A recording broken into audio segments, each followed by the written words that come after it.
So after a few dry runs, we finally ended up with a pretty nice G-van. And I went ahead and did the ports of the C10 spindles and made sure it fit before I videoed any of this. So video the other side, but they work. Wheels don't drag when you unweight or when you weight the suspension and everything. So C10 spindles will definitely work on the G-van.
So we got to the almost ready to pull spindle out part.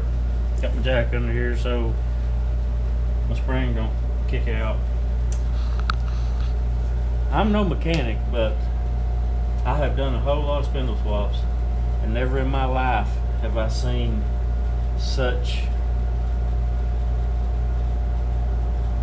cotter pin bending the extreme levels to make them ridiculously hard to get out. But anyway, whoever's worked on this before stripped the caliper bolts on the other side.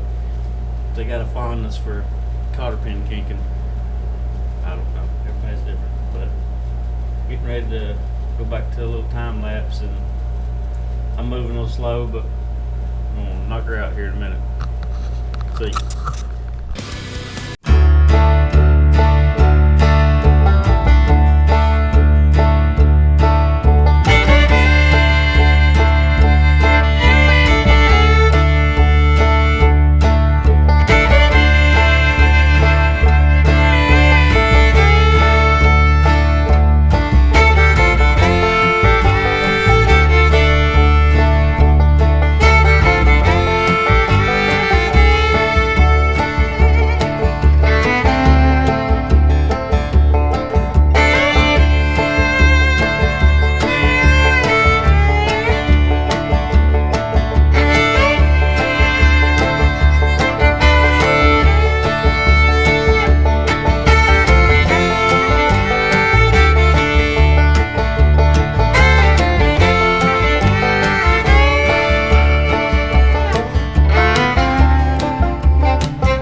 was going to turn the radio off, but figured this song's pretty appropriate. But anyway, I'm going to turn the radio off. Give me just a second.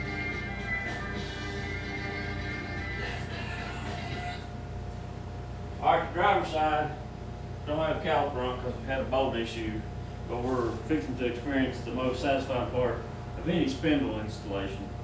Since these spindles were bad,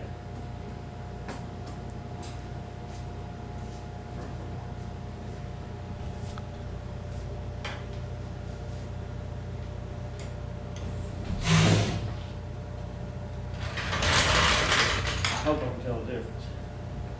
Oh yeah, that looks pretty good.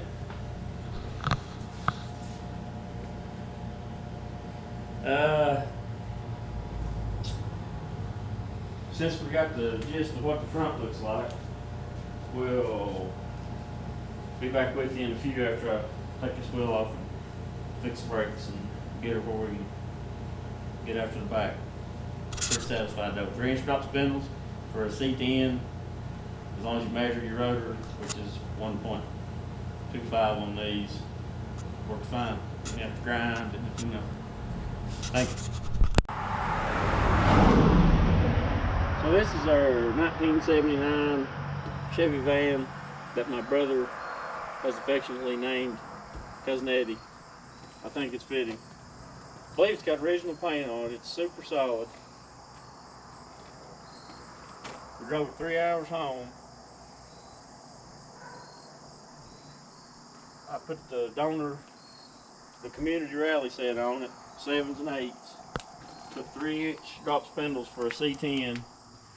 They will fit with, like they're made for a C10.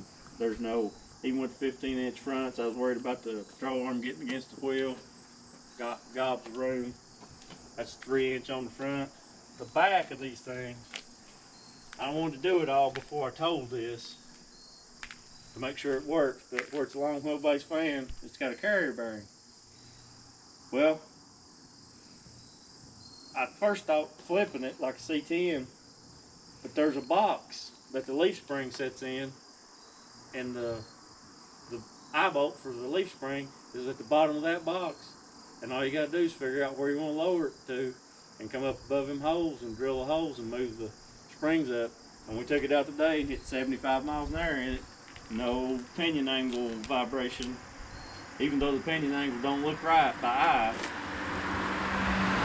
I don't know if the carrier bearing takes care of that, but anyway, we'd give it the Vice Grip Garage Comet wash job and got most of the white off of it.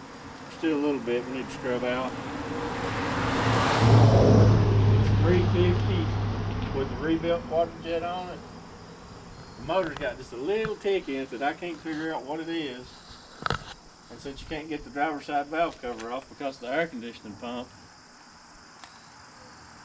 I couldn't really track it down, so the plan now is to run it, hope it lasts, and we're going to take a block we got in there, and I'm going to take my motor to my engine builder, shout out to @Hessrods, and he's going to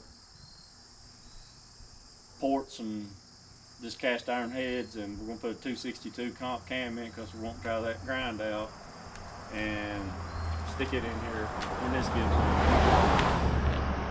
in. And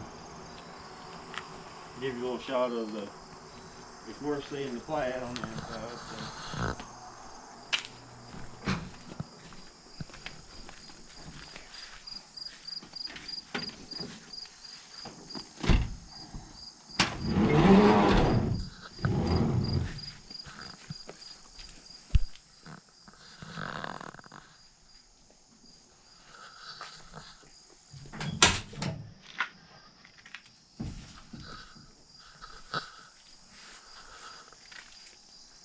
Anyway, that's a little mini tour of this,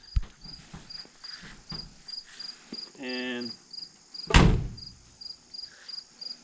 we get some more updates on it. We'll try to ride to work tomorrow for the first day and see how that goes. But thanks for checking us out.